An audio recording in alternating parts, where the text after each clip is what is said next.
Ketika telah berada di Villa Winston, benar Jennifer habis kena damprat. Derek menajamkan mata dan membentak gusar. Astaga, Jennifer, bagaimana mungkin kau bisa gagal? Derek mendengus kesal. Kau memang tidak bisa diandalkan sama sekali. Jennifer menguatkan diri. Aku sudah berusaha semampunya. Ayah, usaha apa? Baru 1 jam yang lalu kau berangkat. Dan sekarang kau sudah pulang. Karena kita sangat butuh, jadi kita harus meluangkan banyak waktu dengan orang dari G10 Enterprise. Kau harus berjam-jam ngobrol dengan Damian Carter jika ingin tawaran kita disetujui. Tawaran kita tidak akan disetujui, ayah. Katanya, G10 Enterprise akan memprioritaskan satu perusahaan baru di Gloryston karena perusahaan tersebut sangat menjanjikan, jauh lebih menjanjikan daripada Winsell. Bahkan, mereka rencananya akan mengeluarkan dana sebesar 50 miliar dolar. Derek sangat syok mendengarnya. Di Gloryston, belum pernah ada perusahaan besar yang mendapat suntikan dana sebesar itu dari G10 Enterprise. Secara G10 Enterprise adalah perusahaan investasi yang paling ternama di Gloryston. Jika ada perusahaan yang bisa bekerja sama dengan mereka, tentu akan sangat bangga. 4 miliar dolar yang diinginkan oleh Winsell sudah sangat besar, tapi G10 Enterprise tidak akan melirik Winsell karena persentase keuntungan yang kecil disertai resiko yang besar. Jika dana 50 miliar dolar itu benar-benar diberikan, berarti G10 Enterprise menaruhkan hampir separuh total uang mereka. 50 miliar dolar sangat banyak. Perusahaan baru di Gloryston, gumam Derek mengernyitkan jidat. Dia sangat penasaran dengan perusahaan tersebut. Setahunnya, ada satu perusahaan baru, dan itu pun hanya berganti nama, bukan baru didirikan, yakni Raksil, dan nanti dia akan mengharapkan minyak mentah dari Raksil. Jika Derek mengharapkan pasokan minyak mentah kepada Raksil dalam jumlah besar, sementara mereka ingin berhutang atau mencicil, dirasa tidak mungkin. Jelas tidak mungkin, apalagi mereka harus meminta persetujuan dulu dari pihak pemerintah. Sementara waktu tersisa tidak lama lagi. Bagaimana mungkin kau akan menjadi sekretaris di Winsell sementara kau tidak becus dalam menjalankan tugas, Jennifer? Buktikan pada kami kalau kau bisa. Jennifer mengangkat wajahnya dan mencoba menatap mata ayahnya. Solid, ayah. G10 Enterprise tidak mudah untuk dipengaruhi. Uang 4 miliar dolar terlalu besar. Jika kita mengharapkan 500 juta dolar saja belum tentu mereka akan kasih. Dia berkata lemah dan ragu. Derek beringas sendiri. Anak macam apa kau? Jennifer, kau disuruh menikah dengan Raymond, tidak mau. Dia mengawasi putrinya dan berkata, atau sebaiknya kita memberikan penawaran kembali kepada Raymond. Jika kau sudah menjadi istrinya, kita tidak akan pernah susah selamanya daripada kau mempertahankan hubungan rumah tangga yang kacau bersama Marvin. Jennifer langsung merespons, aku tidak akan pernah berpisah dari Marvin dan tidak akan pernah menikah dengan Raymond. Jadi upaya apa yang bisa kau lakukan? Jennifer, langkah apa yang bisa kau lakukan untuk menyelamatkan bisnis keluarga kita? Jika kau tidak bisa melobi pihak swasta, jelas kau tidak bakal bisa melobi pihak pemerintah. Baiklah, aku akan coba lagi melobi G10 Enterprise.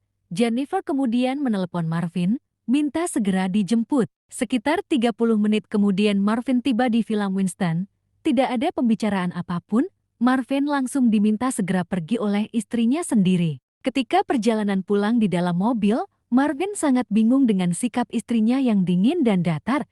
Saat Marvin mengajaknya bicara, Jennifer malah cuek. Kita akan mampir cari makan, ucap Marvin dengan wajah bertanya-tanya. Tidak usah, aku tidak lapar, balas Jennifer sadanya. Berulang kali Marvin meminta kepada istrinya untuk menceritakan masalahnya, namun Jennifer tidak mau buka suara.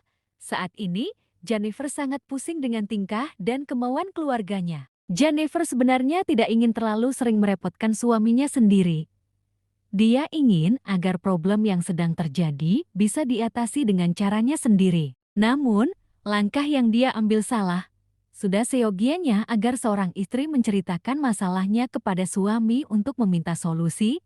Begitulah baiknya. Jennifer punya pikiran lain dengan beranggapan bahwa dia tidak ingin nantinya suaminya malah menjadi bahan ejekan lagi, tidak ingin kalau suaminya malah dikecilkan lagi. Sesampainya di kediaman Rak, Jennifer langsung masuk kamar dan seperti anak kecil, menyaksikan hal itu, Marvin semakin diselimuti penasaran. Dia duduk di samping istrinya dan berkata lembut, "Sayang, kau sangat bada hari ini.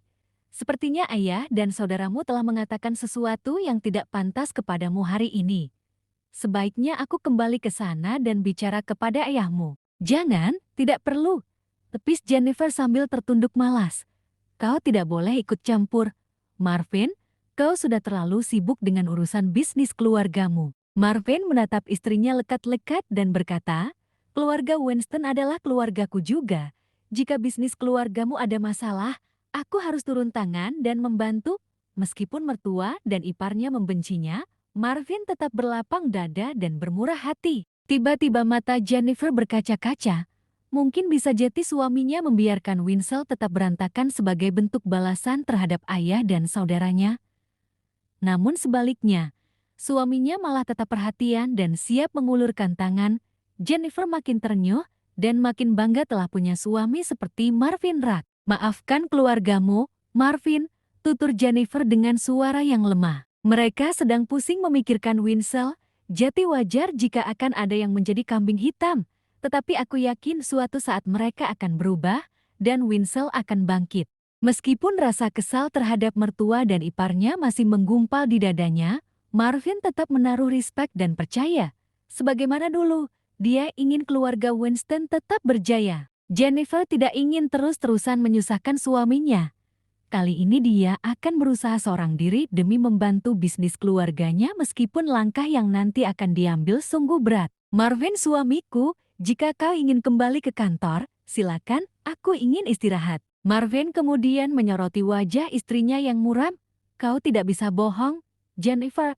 Ada sesuatu yang kau sembunyikan dariku, namun yang pasti tidak jauh dari urusan bisnis keluargamu." Untuk menghilangkan keresahan yang ada pada diri suaminya, Jennifer memaksakan senyum dan seolah ada keceriaan di wajahnya. "Semua baik-baik saja, sayang. Percayalah padaku. Maaf hari ini aku tidak masak karena tadi pagi cukup sibuk. Pergilah ke kantor, aku mau tidur siang." Karena waktu hanya tinggal beberapa hari, Jennifer mesti mengambil tindakan cepat, apapun itu. Keesokan harinya, dia kembali menuju ke kantor G10 Enterprise di pusat kota Goriston. Gedung berlantai 20 ini sangat megah. Jennifer langsung menemui Damien Carter, persis di ruangan kemarin. Damien tersenyum lesik dan berkata dingin, "Serius kau mau menerimanya jika saya memberikan tawaran yang sangat memberatkan dirimu selaku seorang istri dari seseorang? Kali ini, tubuhmu yang akan menjadi bahan pertimbangan, Jennifer Winston."